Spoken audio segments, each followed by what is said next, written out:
우리가 나 자신을 알고 이 다른 사람을 알기까지는 참 이게 쉬운 것이 아니지 않습니까? 그래서 이 개혁자 요한 칼빈은 인생이 알아야 될 첫째가 중요한 아, 첫째가는 중요한 지식은 하나님에 대한 것이고 둘째는 사람에 대한 것이다 이렇게 말을 하고 있어요. 그래서 이 사람을 알기 위해서는 하나님이 어떤 분이신지를 알아야 구체적으로 내 자신도 알고 다른 사람들도 이해하고 알 수 있게 된다라고 말을 하고 있습니다. 그래서 이 출애굽기 3장 11절 이하에 보면 여호와 하나님께서 80일 모세를 부르실 때 이 모세가 내가 누구간데 이렇게 이제 질문을 하지 않습니까? 하나님, 나는 내 자신도 잘 모릅니다. 그런데 내가 어떻게 당신의 말씀을 받아서 순종할 수 있겠습니까? 그러면서 하는 말이 내가 이스라엘 백성 가운데 간다 할지라도 그들이 나를 어떻게 인정하겠습니까? 네가 누구냐? 누가 너를 보내느냐? 라고 질문을 한다면 내가 뭐라고 대답해야 됩니까? 그럴 때 여호와 하나님께서 나는 스스로 있는 자인데 스스로 있는 자가 너를 보냈다라고 하라고 이렇게 말씀을 하고 있죠. 사실 스스로 계신 분, 그분은 천지를 창조하셨고 흑암을 가르셨고 해와 달과 별들을 창공에 붙이시고 오늘도 동일한 간격으로 일정한 시간에 그 자리를 보존하게 하시고 운행하게 하시는 분이 바로 여호와 하나님이신 줄로 믿습니다. 그런데 놀라운 것은 지금 이 다윗이 말하기를 하나님 그 광대한 이 우주를 당신의 섭리 가운데 주관하고 계신데 그 웅장한 것에 비하면 나는 아무것도 아니고 하나의 먼지와 같은 티끌과 같은 존재인데 하나님 내가 무엇이간데 나를 이렇게까지 사랑하시고 나를 우대하십니까? 이 질문을 지금 하고 있는 것이죠. 그래서 이 4절에 보니까 사람이 무엇이기에 주께서 그를 생각하시며 인자가 무엇이기에 주께서 그를 돌보시나이까. 이 다윗은 3절에서 주님의 창조하신 이 위대한 지구를 바라보면서 자신의 모습과 지금 비교하고 있는 것이죠. 주님께서 손도 만드신 저 큰 하늘과 주님께서 친히 달아놓으신 저 달과 별들을 볼 때 이렇게 이 세 번역을 말씀하고 있는데요. 우리 머리 위에 있는 이 하늘은 날마다 엄청난 기적을 일으키면서 굉장히 아름답고 화려한 그림들을 그려 붙여놓는 것을 우리가 볼 수 있게 되는 것이죠. 해가 지려기는 노을이 얼마나 아름답습니까? 근데 순간에 그냥 산 너머로 아니면 지평선 너머로 넘어가면 어둠이 깔리기 시작하고 어둠이 깔리면 바로 별들이 떠올라서 하늘에 얼마나 그렇게 촘촘하게 수놓은 듯이 그래서 큰 별도 있고 작은 별도 있고 어떤 경우는 이 은하계 같은 경우는 마치 손으로 확 흩뿌려 놓은 것처럼 그렇지만 그 자기 위치에서 정확하게 빛을 발하고 또 새벽녘이 되어서 동틀무렵이 되면 이제 이 빛들은 사라지면서 이 해가 이제 떠오르는 이 장엄한 이 모습들을 우리가 볼 수 있지 않습니까? 그렇게 하기를 하루 이틀 이게 주기적으로 가면서 이제 이 사계절을 만들어내는 이런 이 아름다운 이런 모습들을 누가 감히 인간이 상상할 수 있을까? 어떻게 인간의 생각으로 이런 광대한 것들을 조화를 이루면서 만들 수가 있을까? 이런 것들을 지금 다윗이 생각하고 있는 것입니다. 하늘에 달려있는 이 모든 것들은 정확한 위치에서 매달려 있는 것들을 우리가 볼 수 있지 않습니까? 이것을 붙들고 계신 이 여호와의 손길과 주님의 능력을 묵상하게 하시고 이 밤이 지나면 만물을 소성케 하는 그 태양이 떠오를 때 하나님의 크신 능력을 우리가 비로소 생각하게 되는데 그것에 비하면 나는 흙으로 창조되었고 내 그 코에 창세기 1장의 말씀처럼 생기를 불어넣으셔서 생명이 되었는데 하나님께서 그 광대한 우주보다도 아주 보잘것없는 우리의 육신의 장막에 무너진 흙으로 돌아갈 수밖에 없는 나를 어찌 그리 사랑하시는지 그 모든 우주 만물보다도 나를 특별히 더 사랑하시는 이 이유가 무엇입니까? 이러면서 지금 감탄사로 말하고 있는 것입니다. 이 우주를 만드신 이 하나님께서 자신을 비롯한 연약하고 비천한 인간을 돌보시는 창조주 하나님의 위대하심과 이 자비하심을 지금 다윗은 찬양하고 있는 것입니다. 다윗은 하나님의 창조의 능력에 압도당하면서도 그처럼 위대하신 이 하나님이 연약하기 그지없는 인간을 사랑하시며 왜 영화롭게 하셨는지 이것에 대해서 지금 노래하고 있죠. 이 4절에서 첫 번째 나오는 사람은 에노시라는 말인데 인간, 인류라는 의미를 가지고 있는데 이 의미는 흙으로 지었기 때문에 아주 깨지기 쉬운 연약함 이런 뜻을 가지고 있습니다. 그 뒤에 나오는 인자라는 것은 베나담이라는 것인데 온 인류 전체를 가리키는 것을 의미하고 있습니다. 우리는 연약해서 깨어지기 쉽고 미약하기 그지 없기 때문에 어떻게 보면 하나님 앞에 없는 것과 같은 아주 작은 존재에서 내가 선을 행한다 한들 그 선이 하나님 앞에 무엇이 보이겠는가? 또 내가 악을 행한다 할지라도 그 악이 여호와 하나님 앞에 미치는 영향력이라는 것이 있을까? 이럴 정도로 지금 생각하고 있는 것이죠.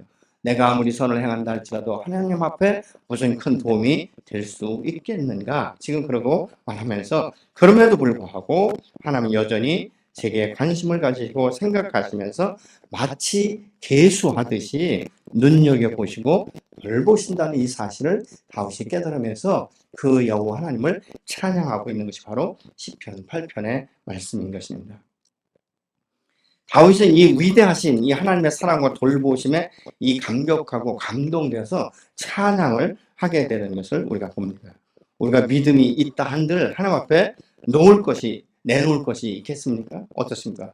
나는 이러만큼의 믿음이 있다. 하나님 앞에 나는 인정받는 사람이다라고 말할 수 있는 사람은 거의 없을 것입니다. 그럼에도 불구하고 하나님은 나 스스로 볼 때도 보잘것없는 것 같지만 여호와 하나님 나를 얼마나 존귀하게 여기고 붙들고 계신지 이런 것들을 지금 생각하고 있는 것이죠. 그래서 아주 작은 믿음을 하나님이 보시되 굉장히 위대하게 봐주신다는 것입니다.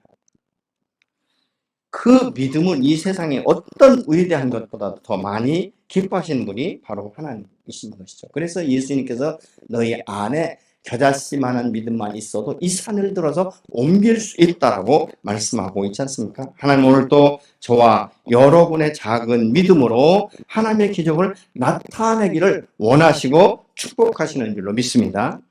믿음으로 사는 사람들에게는 우리가 미처 생각하지 못한 것까지도 하나님께서 지혜를 주시고 넘치도록 채우시는 하나님은 오늘 또 우리와 함께 하시는 임마누엘의 하나님이신 줄로 믿습니다.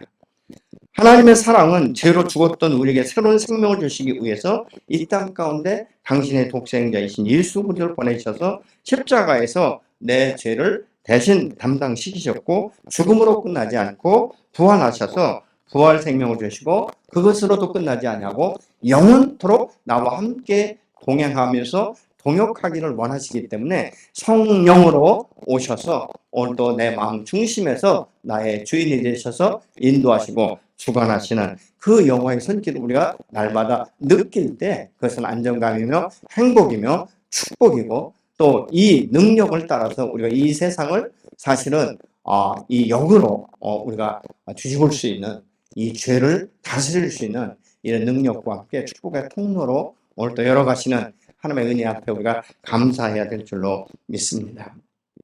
5절에 보니까 하나님보다 조금 못하게 하시고 영화와 존귀로 관을 씌우셨다 이렇게 말씀하고 있죠. 하나님보다 조금 못하게 하셨다는 것은 모든 피조물 중에 사람만이 하나님의 형상으로 지음을 받았다는 것입니다. 그러면서 여호와 하나님께서는 우리 인간을 지으실 때 홀로 모든 것을 통치하지 아니하시고 우리를 정복하고 다스릴 수 있는 권세까지도 주신 줄로 믿습니다.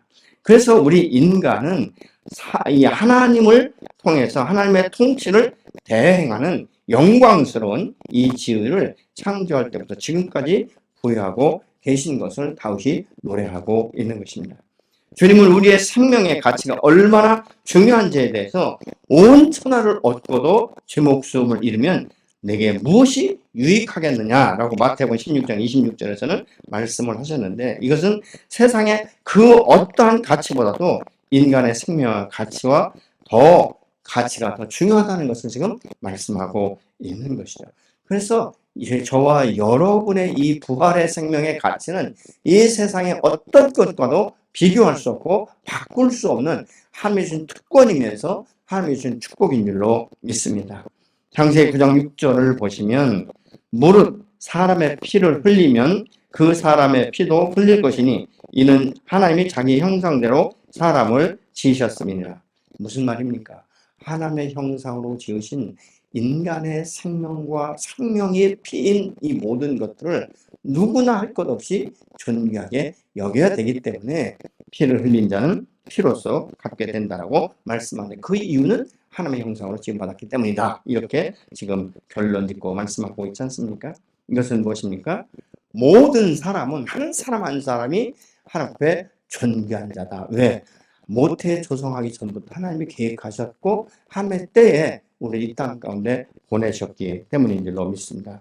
그래서 이 사람을 비하하거나 무시할 수 없는 것은 그도 하나님의 형상이기 때문이라는 것입니다. 그럼에도 불구하고 예수 그리스도를 믿지 않는 사람들은 하나님 되심을 인정하지 않기 때문에 자기 멋대로 살아갈 수 있지만 그 결국은 사망의 길, 영원한 이 사망의 길로 가는 이 모습으로 우리가 볼 수 있는데 어떤 분이 이런 이야기를 해요. 하나님이 계시다는 것을 증명해봐라. 그러면 내가 예수 믿겠다. 그랬더니 이렇게 대답했대요. 너같이 똑똑한 머리를 주신 분이 바로 하나님이시다. 이렇게 대답했다는 말이 있습니다.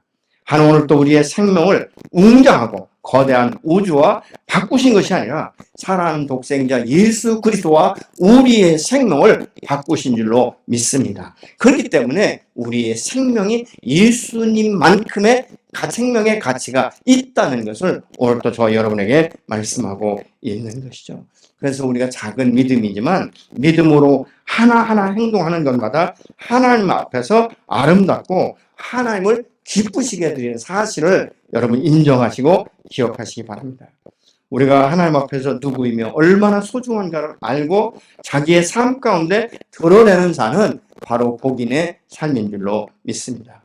여러분은 누가 뭐라 해도 하나님의 걸작품이며 존귀한 하나님의 자녀인 것을 믿고 하나님의 영광 가운데 사시기를 예수 이름으로 축원합니다.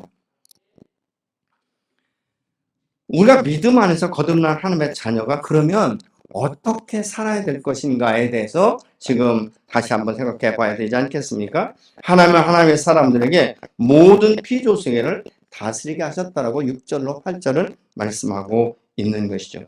주의 손으로 만드신 것을 다스리게 하시고 만물을 그의 발 아래 두셨나니 곧 모든 소와 양과 들짐승이며 공중의 새와 바다의 물고기와 바닷길에 다니는 것이니이다. 이렇게 말씀하고 있어요. 하나님은 모든 피조 세계를 주관하고 다스리고 계시지만 그럼에도 불구하고 하나님의 통치권을 하나님은 홀로 갖지 아니하시고 우리 인간에게 부여하셨는데 이것은 예수님께서 부여하신 것이 아니라 첫 번째로 창세기 21장 28절에 보면 하나님이 주셨다라고 말씀하고 있습니다. 창세기 1장 28절을 같이 보시겠습니다. 하나님이 그들에게 복을 주시며 하나님이 그들에게 이르시되 생육하고 번성하여 땅에 충만하라. 땅을 정복하라. 바다의 물고기와 하늘의 새와 땅에 움직이는 모든 생물을 다스리라 하시니라. 아멘. 하나님은 당신의 형상으로 우리를 지으시고 우리를 땅 가운데 보내실 때 모든 하나님이 지으신 피조 세계를 정복하고 다스릴 수 있는 권세, 이 능력을 저와 여러분에게 주신 줄로 믿습니다. 그런데 어떻습니까? 이 죄로 인해서 모든 주권을 상실하고 다스려야 될 이 피조 세계에 대해서 우리가 두려워하고 염려하고 근심하고 걱정해서 묶임을 당하다 보니까 우리의 마음이 활짝 핀 날이 거의 없지 않습니까? 그리고 용맹스러운 것이 거의 없지 않습니까? 그래서 우리가 이 죄로 인하여서 우리 마음 가운데 연약함이 오고 다스릴 것에 의해서 오히려 피조물들에게 다스림을 받다 보니까 능력이 없어 보이는 거예요. 근데 이것이 습관이 되다 보니까 하나님의 자녀임에도 불구하고 당당하게 어둠의 영을 결박하고 예수 이름을 끊고 예수 이름을 축복하고 예수 이름으로 질병을 치료하는 이런 역사들을 누구에게든지 예수의 부활 생명이 있는 자에게는 능력이 나타나야 되는데 우리가 스스로 기죽어서 하지 못하는 웃지 못할 일들이 비일비재하게 우리 주변에서 일어나지 않습니까? 어떤 분이 그러더라고요. 여러분 축사할 때 두렵습니까? 어떤 분은 축사하면 제가 이제 기도원에 갔을 때인데 막 멀리 도망가더라고요. 왜 도망가요, 그때? 저 사람에게서 나온 귀신이 나한테 붙을까 봐. 여러분, 예수 믿고 성령이 인치시고 우리 주 예수 그리스도의 보혈로 덮임받은 사람들에게는 어둠의 영이 들어올 수 없는 거예요. 여러분, 이 어둠이라는 것은 우리가 마음의 문을 열어주기 때문에 들어오는 것 아니겠습니까? 하나님 우리를 지으실 때부터 모든 피조물들을 다스리게 하신 줄로 믿으시기 바랍니다. 여러분의 예수 그리스도 안에서 거듭난 보혈로 씻김받고 거듭난 부활의 생명 성령의 권능이 입혔기 때문에 우리는 더 이상 어둠에게 속을 필요가 없는 것이고 분별력을 가져야 되는 것이고 지혜와 명철을 가지고 분별하며 예수의 이름으로 명령하는 이 삶이 저 여러분의 삶 가운데 자유롭게 이루어져야 될 줄로 믿습니다. 부활하신 이 주님께서 온 세상의 통치자시며 주관자이심에도 불구하고 이 세상을 혼자 다스리지 아니하시고 믿고 거듭난 우리에게 맡기셨다는 것입니다. 그래서 우리가 진리로 죄의 세력과 싸워서 그리스도의 주권을 되찾고 주님의 나라를 확장하고 새롭게 세워져가는, 그래서 저와 여러분이 있는 그 처소에서 삶의 지경을 넓혀가는 아름다운 생명의 역사가 오늘도 나타나게 될 줄로 믿습니다. 근데 이런 능력과 이런 역사는 누구에게서 나타나는가? 믿음으로 반응하는 사람들에게 나타나는 줄로 믿습니다. 여러분, 이런 모든 것들은 가정에서도 마찬가지죠. 가정에는 권위 질서가 있어야 되는 것이죠. 그래서 권위 질서 가운데 하나하나 세워가야 되는 것입니다. 각자가 자기 위치에서 자기에게 부여된 이 사명을 감당하고 각 지체가 이 협력해서 선을 이루어야 되는데, 예를 들면 가장이면 가장의 자리, 그 위치에서 자기가 모든 것들을 감당하고 돕는 배필은 돕는 배필로서 자녀는 부모의 말씀 앞에 순종하고 부모의 권위 질서 가운데 들어갈 때 이 모든 것들이 아름다운 이 창조의 원리 가운데 세움받는 가정, 행복한 가정, 평안한 가정, 축복의 이 가정이 되는 줄로 믿습니다. 근데 이것이 계속적으로 이 역순환이 되어버리면 문제가 되는 것이죠. 자녀들이 부모의 말을 거역하고 또 부부간에 서로 권위 질서를 가지고 다툼이 일어난다니까. 이러다 보면 하나님에 대한 권위도 무시하게 되는 이런 웃지 못할 일들이 비일비재하게 이 세상 가운데 일어나는 것들을 우리가 보게 되는 것이죠. 여러분, 이 세상 가운데 가정의 권위가 무엇입니까? 어떤 경우는 다 그렇지는 않지만 돈을 많이 버는 사람이 권위자가 되는 이런 경우를 우리가 보지 않습니까? 그러나 돈을 많이 버는 것이 중요한 것이 아니라 하나님의 가정을 세우실 때는 권위 질서를 분명히 주셨기 때문에 그 권위 질서를 따라서 순복하고 연합할 때 건강한 가정, 건강한 공동체로 세워지게 되는 줄로 믿습니다. 그러나 세상은 어떻습니까?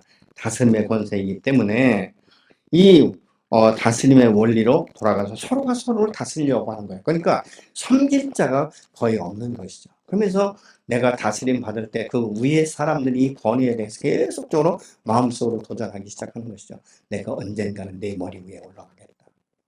수없는 갈등과 이 싸움을 싸우지 않습니까? 이것이 바로 세상의 원리예요. 그러나 그리스도 예수 안에서 거듭난 사람, 머리 되시는 예수 그리스도 안에서 가정도 믿음의 공동체도 그 권위 질서 안에 들어갈 때 아름답고 건강한 공동체로 세워지게 되는 줄로 믿습니다. 여러분, 우리가 이 독일의 이 프러시아 제국 시절에 프레드릭 왕이 성 밖으로 이제 이 사찰을 나갔는데 공원에서 한 노인을 만났어요. 그래서 이렇게 질문합니다. 당신은 무엇을 하면서 사십니까? 이렇게 물어보니까 나는 왕이요. 이렇게 대답하더라는 것이죠. 그래서 어느 나라를 다스리는 왕이십니까? 이렇게 말했더니 하는 말이 나는 내 자신의 왕국의 왕이요. 이렇게 대답을 했다고 말을 합니다. 여러분의 왕국의 왕은 누구십니까? 중요한 것은 누가 다스리냐 이것보다 더 중요한 것은 어떻게 다스리느냐 이것이 더 중요하지 않겠습니까? 여러분, 한 나라의 정권만 봐도 누가 대통령이 되느냐에 따라서 모든 구조가 바뀌는 것들을 우리가 보고 있지 않습니까? 이것은 우리나라만이 아니라 온 세계 가운데 그런 질서를 우리가 바라보게 되는 것이죠. 이런 부분들을 우리가 볼 수 있다는 것이죠. 그래서 하나님은 이 땅 가운데 다스림의 모델로 예수 그리스도를 보내신 것입니다. 예수님은 명령이 아니라 사랑과 겸손으로 섬기시지 않습니까? 얼마나 섬기셨으면 얼마나 헌신하셨으면 자신의 생명까지도 아낌없이 죄로 물들고 죄악 가운데 영원히 하나님에 대해서 대적하고 하나님과 결별한 이 삶이 마치 일시적인 쾌락을 누리는 것이 가장 행복인 줄 알고 무지하게 굴었던 우리를 살리기 위해서 죄 없으신 그분이 죽기까지 우리를 섬기면서 사랑한다라고 말씀하고 있지 않습니까? 이 사랑이 우리가 빚진 자가 되어지는 것이죠.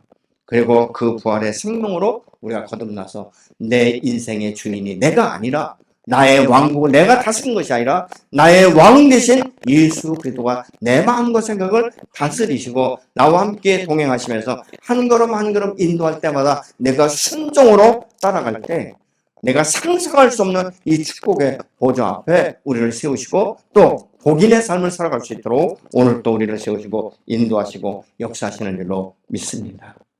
히브리서 기자는 히브리서 2장 6절로 9절에 이렇게 말합니다. 영광과 존귀로 관을 씌우시며 만물을 그 발 아래 복종하게 하셨다. 이렇게 말씀하고 있습니다. 하나님은 사랑으로 우리를 살피시고 다시 당신과 함께 동행하면서 이 땅을 다스릴 권세를 회복시켜 주신 것입니다. 그래서 마지막으로 다윗은 9절에 여호와 우리 주여 주의 이름이 온 땅에 어찌 그리 아름다운지요. 여러분 이것은 하나님께서 사람을 당신의 형상으로 지으시고 모든 피조세계를 다스릴 수 있는 권세를 주셨지만 그 모든 것 위에 드리워진 하나님의 권능을 보고 우리가 하나님의 은혜와 사랑하심과 그 역사 속에 겸손히 들어가야 되는 것을 지금 말씀하고 있는 것이죠. 사람이 자신이 어디로부터 와서 어디로 가야 하는지를 알아가야 하는 것이 바로 우리 인생의 본분인 줄로 믿습니다. 이렇게 자신을 알아가기 위해서는 먼저 나를 지으신 여호와 하나님 앞에 나가서 내가 누구인지를 질문하고 내가 누구인지를 아는 것. 그러면 바로 하나님 그분을 알면 알수록 내가 누구인지를 알고 하나님 그분을 알면 알수록 내가 이 땅 가운데 무엇을 위해서 왔는지 어떻게 살 것인지 어떻게 내 인생을 마감할 것인지까지도 그 부활의 생명 주신 여호와 하나님께서 아주 자세하고 세밀하게 말씀하시는 줄로 믿습니다. 자세하고 세밀하게 말씀하시는 것을 우리가 어떻게 할 수 있는가? 그것은 기도의 교제를 통해서. 기도가 깊어지면 깊어질수록 아주 친밀하게 때로는 감각적으로 느낄 수 있도록 하나님께서 분별력을 주시는 줄로 믿습니다.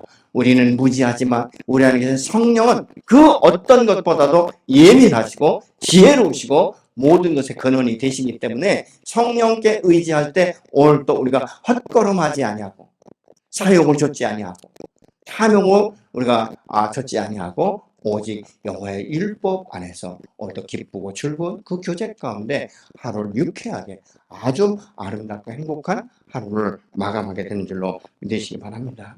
우리가 예수 믿는 사람이라면 이제 더 이상 흔들려서는 안 되죠. 그동안 푯대인 것이죠. 우리를 부르신 그 부름, 상급의 멸류관을 향하여 한 걸음 한 걸음 나가고 사도 바울의 고백처럼 이제 내가 내 인생의 그 모든 여정을 마치려 하면 난 조금도 부끄러움이 없다. 이제는 의의 멸류관을 바라보며 내가 주님 앞에 입성하게 된다라고 고백했던 그 삶의 고백처럼 저 여러분도 그런 고백이 되어져야 될 줄로 믿습니다. 저부터도 때로는 자녀들을 위해서 근심하게 되고 고민하게 되고 고통을 당하는 날들이 한두 번이 아니지 않습니까?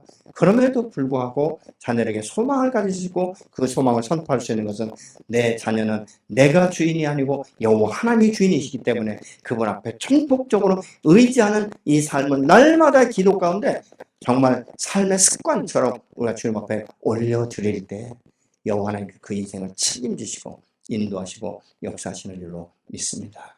그렇지 아니하면 내가 자녀의 주인이 되어서 자녀가 행동하는 그 모습을 볼 때마다 내 감정이 흔들려 버리고 내 신앙이 올라갔다가 하루아침에 곤두박질치고 내가 믿음이라는 것이 있는가, 내가 기도했을 때 무슨 응답이 있는가, 이런 것으로 인해서 동일하게 갈등을 느끼면서 하나님의 사랑과 은혜에 대해서 의심하기 시작하고 계속적으로 우리의 마음 가운데 이 요동치기 때문에 마음의 중심을 잡지 못하는 날들이 허다하게 많지 않습니까?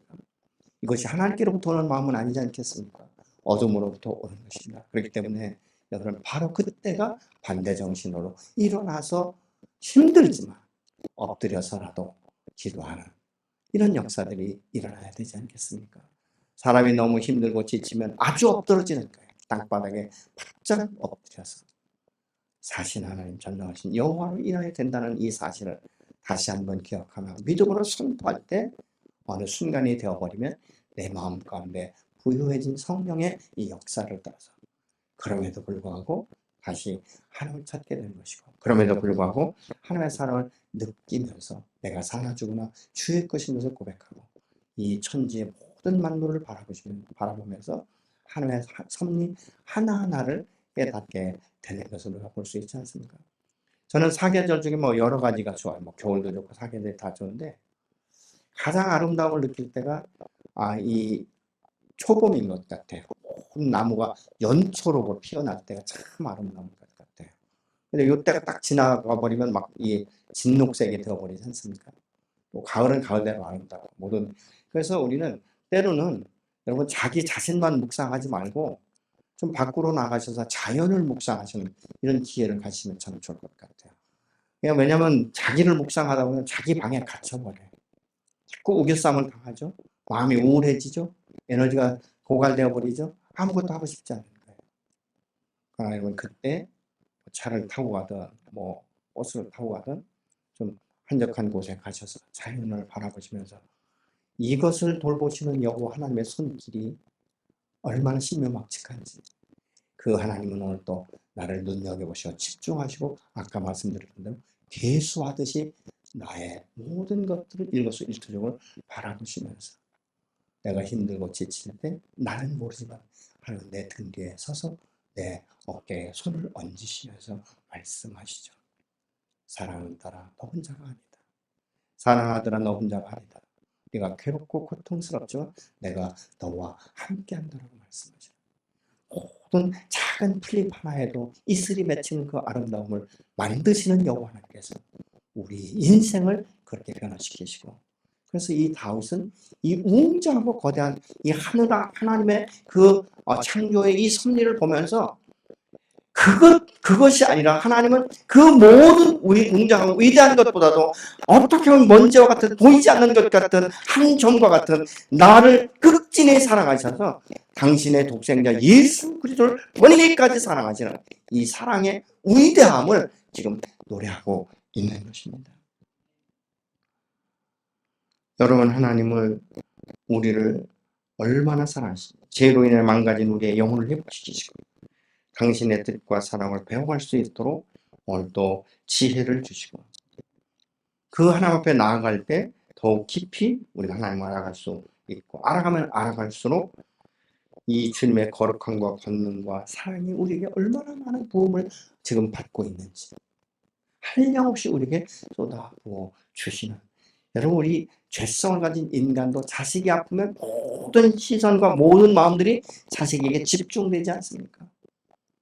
하물며 미물인 우리도 자기 자식을 그렇게 여긴다면 우리를 모태 조상하기 전부터 계획하셨던 하나님, 내가 이 땅에 태어나서 예수 믿지 않고 이 곁길로 가고 이 세상과 버터에 살던 우리를 위해서 당신의 독생자를 아낌없이 내어주시면서 내가 너희를 이만큼 사랑한다라고 말씀하시나 이 하나님의 사랑의 품에 우리가 안겨야 되지 않겠습니까?